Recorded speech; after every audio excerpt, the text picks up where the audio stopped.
lag, but then it seems to always start before it says it does. So, Okay. second.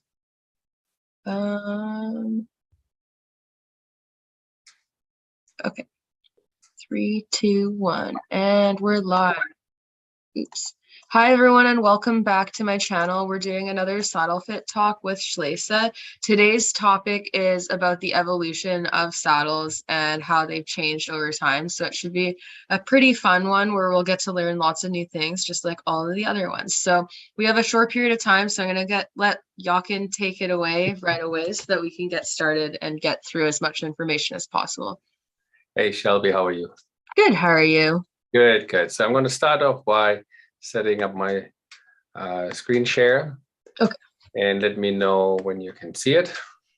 Okay, I can see it. Wonderful. Okay, so this is just a picture of my book where Christoph Rieser, he is a saddle historian, and he has helped me to really bring it well over when I wrote my first book. And I thought this picture is a good start because it says right there, 7,000 years of development, optimization of the relationship between horse or man, horse, and saddles. 7,000 years. That's a long time. That's more than I thought it would be. So the question we need to ask, well, what did they do then? I don't think they did dressage or short jumping. It was mainly for survival and conquer and so on and so forth. But I think what compared to back to then to now is today we really know what can happen when we use the wrong saddle pad alone. Never mind about saddles. So that's just the pad. Wow. Just the pad, so it's incredible how much veterinarian universities have researched. In the past, we looked at more obvious sign. When the horse has high withers, we need to clear that somehow.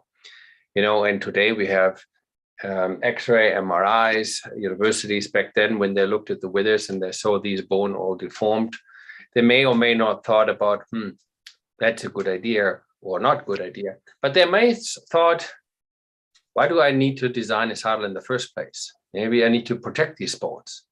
Because if you think about, when we look at this picture here, they didn't have saddles. They had blankets. For a long, long time, they rode without saddles. Not too long ago, but there was always the saddle back. So bareback pads, treeless saddles today, we know them as like this. Why do we need a saddle in the first place? So I'm going to answer this from two different point of views, and also how it was back then versus today. Today, with all this research where it's out there, this is the cranial nerve 11 down here in the front. And that nerve goes, when you see this horse here on the jiggle edge, you see that a lot on horses, even if they didn't get ridden in the summer, when they shake the flies off. Mm-hmm. And because the skin is always shaking. But if a snowfly season and a horse has that, most likely that there's too much pressure on top of the withers. The obviously sign there's too much pressure on the withers is if they either have white hair on the top or on the side, or they have these blisters. So this is why they're trying to design a saddle what stays off the horse's spine. So if you look at history of saddle making, when saddles made saddles, they're focused on mainly, in the military. Most of the development was done for military, when it's a life or death. Behind them, what makes the horse go better, what makes the horse last longer. And as I said, we rode for years and years without saddles. And here in North America, the North American natives, they had no saddles. And then the Europeans, when they came to North America, brought saddles. And now look at that. Mm-hmm. Years later, all of a sudden, people who rode always bareback had all of a sudden saddles. Mm-hmm. So obviously, as it says here, walk, conquer, and hunt. The horse was faster, longer lasting. The rider had better control for the horses. And even back, if you go to medieval times, if you look how these saddles were at the old stage, they had way more seat support, and they had this protection here when that big stick where the knight in shining armor when they come with a lance and Yeah. they fought each other, so right there, protect the rider's groin and not to unsaddle them fast. And you can see how these trees really, really have really wide weight-bearing surface. So wider the tree, so less pressure to the horse's back because of weight-bearing surface. And you can see their front has a tree point goes backwards. These tree points always go backwards. And then slowly the English saddle was born, or the English tree where they hollowed out. And you see now the rails are a little bit less. But what I thought was interesting in the old days, they really put emphasis on the rear tree points as well. So development has been done for a long, long time. And you can see what today, the modern saddle, we call them binate saddles, two saddles for one, where they had the flat surface for the horse and then the round tree for the rider. So it's a combination, also known as the officer saddle back then, where you have a large weight-bearing surface, and you have, of course, then the male rider or the soldier, a little bit more support in the deeper seats. And of course, you see back then the saddleries were anything what had to do with leather, from harness to shoes to boots, pretty much anything you can imagine they had hanging there in their little saddlery shop. So, of course, back then we also had ladies who rode, but they mainly rode in saddles because it wasn't classy that you ride astride as a girl or had pants on, had dresses on. So they made these side saddles. And these side saddles, as you can see, they look quite peculiar. They look different, one horn, two horns. And you can see how you barely see these type of saddles anymore today. And what I thought was really funny is the next saddle. When you see that and you have ridden horses on the track, look at how the racing saddles used to look. Right? So that's quite funny too. You see the racing saddles look like almost a general purpose, or almost like a dressage saddle. And if you look at the old hunting pictures, that's how long the stirrup was on the jockey. So the polo saddle, however, hasn't changed a lot. The polo saddles pretty much stayed the way it is, maybe a tiny little knee roll. And okay, we're not going back here 7,000 years, but slowly but surely, when people start playing games with horses, they developed saddles for the specific sports. So they also realized, we are not going to put too much pressure. I thought that was a pretty cool saddle. This is a Barnsby patent spring fan saddle. As you see here, that moved away. You can see how they had that spring steel and then they covered it all in leather. I thought that was pretty cool because they're obviously trying to optimize the best saddle fit years and years because, again, better weapon control, horse lasts longer, bigger wide-bearing surface, but they didn't want to have too much pressure in the loin. So that was pretty cool. And then, of course, the saddle changed a little bit with more knee rolls, more design, and this is all stitched. But what is interesting, the old saddles, when they finally became a panel underneath, was not made out of leather, was of serge. So this material here, the saddler or the rider itself with their long pokey needle could go through and rearrange the horsehair and deer hair to make that, well,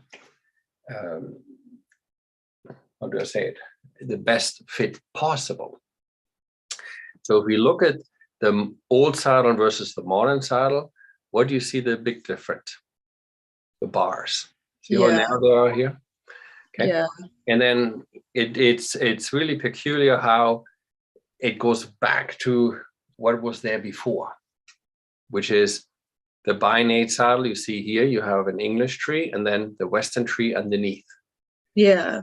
And the modern trees from back then to today are different materials. We don't use any more heavy duty wood or reinforced. Yeah, like heavy stuff. Yeah. We have material what is stronger than rawhide, is super pliable, most of the horse's back.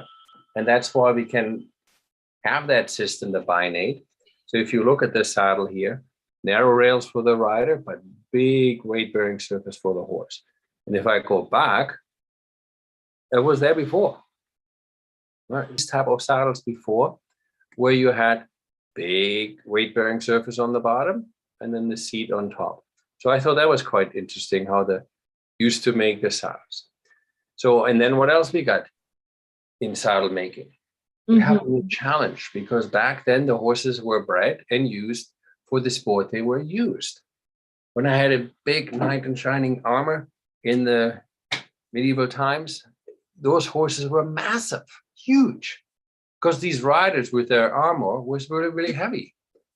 And today we breed horses much more athletic, much more square with long backs and short backs. What else do we have challenge? Right? It's not anymore just bareback rider or hunters or warriors on the horse's back or cowboys.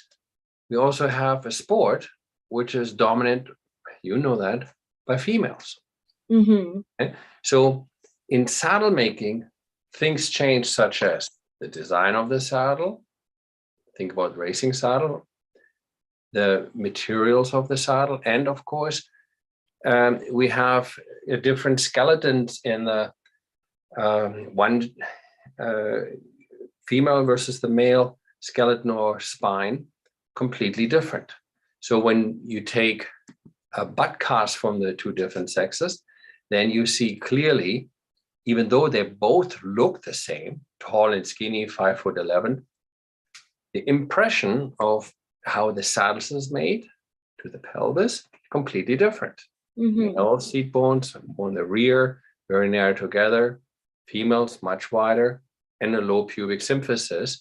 That's the front part of your bone where the saddle rises.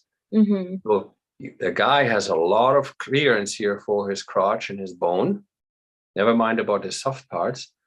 And he can pivot with his pelvis back and forth. So if I have a saddle maker say, oh, you know, in history, they made saddles forever like that. And they made them like this, and it works great. But I have to think, what changed? What changed is my rider. Most of them look like this, more curvature in the lower back and lower bone structure. So this bone structure is dictated by, you're either born with a pelvis what has a birth channel, or you're born with a panel what doesn't have a birth channel. Hence, you don't have these bones, which cause pubic symphysis and pubic branches, go straight up. If you have no birth channel, if you have a birth channel, they are flat and low in the crotch. So obviously in saddle making, we know, say, if my rider is majority female, not only in English, but also in Western, maybe I need to redesign the female saddles, because now ladies are allowed to wear breeches and they're allowed to sit astride.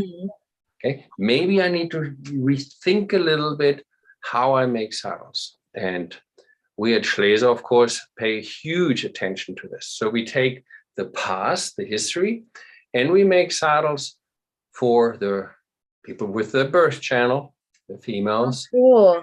I didn't know you did working equitation saddles too. Yeah, it's pretty cool, That's eh? cool. Yeah. So we make them in the double tree, because binate means made or born with two equal parts. And in the modern world, you know, we make them so they don't look as clunky, because we have thinner material, lighter material. So this saddle here, I'm very proud of it. We had a lady who is an Olympian rider in the States. She's one of 6 Olympic judges. And she kept saying to me over and over again, you know, your saddle fit for what Schleese does is unbelievable. But for the rider, they need something lighter, softer, and closer contact. And when that saddle was done, she said, I want to call it after my horse. And now you really can dance. Let's dance. That's the name of her horse, and that's the name of the saddle. And I choose that saddle, okay? Because if I go back in history, they're made fancy saddles with all kinds of stitch pattern. Okay, the only difference is what we do is lighter material now, and we utilize the weight-bearing surface from the old wide medieval times into a saddle what we call binate, narrow for the rider, super flexible, and then in that frame what we call binate. And then, like you see already, the working equitation saddles, that is a huge popular sport. We took it a little step further because you know yourself, if you shorten and lengthen your stirrup leathers, it makes a difference how your knee will hit the knee roll or your thigh. Same with these. Our saddles, Schleese makes mono flap saddles where you as a rider can always change the pivot, the angle of the thigh roll. Same with these. You won't see any other saddles built like that. Yeah. What's like for working equitation, like what's the advantage of doing the flap shape like that versus, because it looks like the seat's very similar to like a dressage saddle, but what's the advantage for the flap? Well, they have all these extra attachments in the back. I don't want to blow this up a little bit because that's where they attach their half sheepskin pad, because back then where it comes from Spain and Portugal, where they carry the girl or the lady on the back with them. And they have all this traditional stuff they use in order to do their working equitation. Cool. So it is a modernized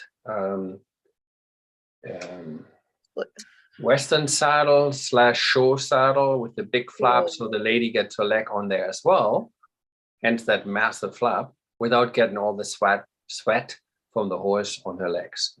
That's cool. So that's kind of a very popular sport, same like cowboy dressage or extreme cowboy. And I just wanted to bring the history from the past, like the cool thought how horses get protected in today's industry. And we do that also in our eventing saddles. I'm 6'4". If I short my stirrup leather, my knee goes to the horse's nostrils. So obviously for tall people, we need flaps really, really far forward. And then we have the virtual custom fit saddles where we can guide the rider worldwide how to adjust the tree to the horse. We're pretty proud of these type of saddles because it has all the traditional stuff from the past to today. And we build it in our racing saddle. Oh, cool. No, it has the same thing. It has these super cool materials. And it's not what people know racing saddle. It's an exercise saddle. And you know yourself, when you train a racing horse, you spend way more time on their backs than the minute and a half in the race itself. Yeah. Okay, so that's where the horse needs to be protected. It is absolutely phenomenal what this tree can do. We talked about previously in ours, and you can see how the exercise saddle shape changed tremendously to the racing saddles from the past, because in the past the racing saddle looked almost like a dressage saddle. Yeah. Very long flap, and the race and the jockey didn't have his back as his legs that short. But what they realized, and that was a soldier from Italy, his name was Caprilli, he came and invented the 2-point seat. So when he invented the 2-point seat, the saddle flap needed to be more forward, right? And then the saddle is giving the rider and the horse the ability to have that perfect 2-point in the racing. The Fusion is kind of a mixture between a Western saddle and an English saddle. So we have a lot of adult amateur rider who look at the saddles and says, I want absolutely comfort. I feel a little bit more secure in a Western saddle, but I want my English flap, and want my English knee roll, I want my English billets, and I want my English stirrup leathers. So it's kind of a mixture of couple different type of saddles. Cool. All in one. And then we have our Western line, very, very popular is the Devon. It's a very light saddle. It's a saddle what many people use for trails. It's highly adjustable for the rider as well as for the horse, and not just in the fender for the rider, in the ground seat. There's very few companies who have the ability to change the ground seat in the Western saddles. Here's a very light Western saddle where you have two different D-rings, and then you got another one for the rear cinch. So the design of these saddles are mainly for different sports. Same like in the past, certain saddles are made for certain type of riders. And you can see when you look at the old saddles, they have here a little bit more padding. This doesn't have the padding. And then they have the different type of knee rolls. And this one here has the extender with that flex fan. This is a very shallow one, no knee pads. This is obviously for all its gears the soldier needs to use, from a crouper to breastplates, and then so on and so forth. So I thought that was pretty cool. And even in the saddle pad industry, they understand, since people make saddles way back when, well, let's look again. When was that? Oh, since 7,000 years. They're trying to protect the horse's withers.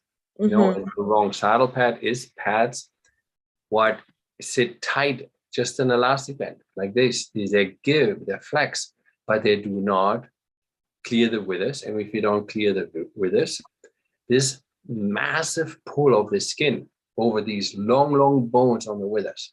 It's huge. People don't realize how sensitive organs can be, because remember, the skin of the horse is the horse's largest organ. So when people always trying, the word is optimization. If they're always trying, what can we do to make it better for the horse so we don't ignite this cranial nerve level? What can we do to stay off the horse's spine? Like, it can only reiterate. Number one was for military purpose, life or death. Otherwise, people who ridden for hundreds and hundreds and hundreds of years without saddle wouldn't switch to a saddle. Okay. Yeah. Right. So first came for longer lasting horses, better control for weapons. And then, of course, came the sports, the design, the hacking, and so on and so forth. Sooner or later, the industry realized, okay, we have two different type of pressure from certain saddles. Cool. You can see a Western saddle here. This is the gel pad, what takes contact after you finish riding. And if you have these new modern English trees without the binary trees, the pictures say more than 1,000 words. And if you think about, how often have you seen horses with white hair in the middle? Rarely. The white hair is always where these points hit. Yeah. And you see it underneath the stirrup bar or back underneath the cantle. Right? And that's why, yes, they didn't have all this technology that you have today, and they don't have MRIs like they had today, but they had one thing not every rider does today. They ate their horse. Now, can you imagine you would go to an adult amateur rider and says, so have you eaten your horse yet? What? They would scream. So horse was number one, the food source for the human first. And for a long time, as a matter of fact, there's many countries still who breed horses just for the food industry. So you and I could never imagine this would actually happen. However, my point is, more people saw horses being slaughtered and saw the inside of the horse than today. So back then they said, oh, that doesn't make sense that we put pressure on the horse's spine, right? All here where the spinal nerves comes out and pinch the splinalis. So maybe we want to build saddles, but sit on this pink bar. And if I go back to the first saddles, the way they were, wouldn't you know? They all have that super wide channel away from the spine. Okay. So that, as I said, they didn't have that technology. They didn't say, let's have a look. Let's come up with some advertising. No, right? They did that to make sure the horse lasts longer lasting. And today, the industry How can I get the fastest the money from you? So what I'm trying to do with my company, who is an educational company, Saddle Fit for Life, I'm trying to educate with you and your all people who follow that your horse can last long too. Yeah. Right? Don't listen to just hocus pocus advertising. Think about common sense, like this gentleman who wrote the book about there is a different spinal curvature between the two sexes, and there is a different pelvises between the two sexes. This is what it is, period, full stop. And what saddles you end up, it really doesn't matter. It doesn't matter if you ride in a working equitation saddle, even in a racing saddle, so you have choices, and that's what we wanted to bring across. Yeah, that's really cool. To see the development of saddles. You know what? I thought when you chose that topic today, I thought that was really cool, because I love how everything comes back like was there before. And let's face it, riding is not natural. Horses like to be in the herd. They run free, graze. They walk 20 miles a day, eat 17 hours. And when we take a young horse, well, I know I'm preaching to the choir to you here. We can't take it instantly in the high frame. We need to develop their back. Yeah. If the equipment is in the way, all you really do is make that horse fight you. And if you don't want to take my word for it, listen to people like Sue Dyson, who said, look at the expression of the horse. And if you're a true horse person, grow up with horses all your life, since you're a little baby, then you'll be one of these people who say, how can I optimize the relationship between man, horse, and saddle? Right? Yeah. So I find that absolutely fascinating, and thank you very much for choosing this topic. That is truly dear to my heart. No, that was a really interesting topic. Thank you so much for all the information and the photos. It's really cool to see how they've changed, and also like what has stayed the same but been adapted better. Absolutely. Yeah. All right. Awesome. Thanks very much. So much. Take care. And I talk to you next time. Okay, sounds good. Thanks so much.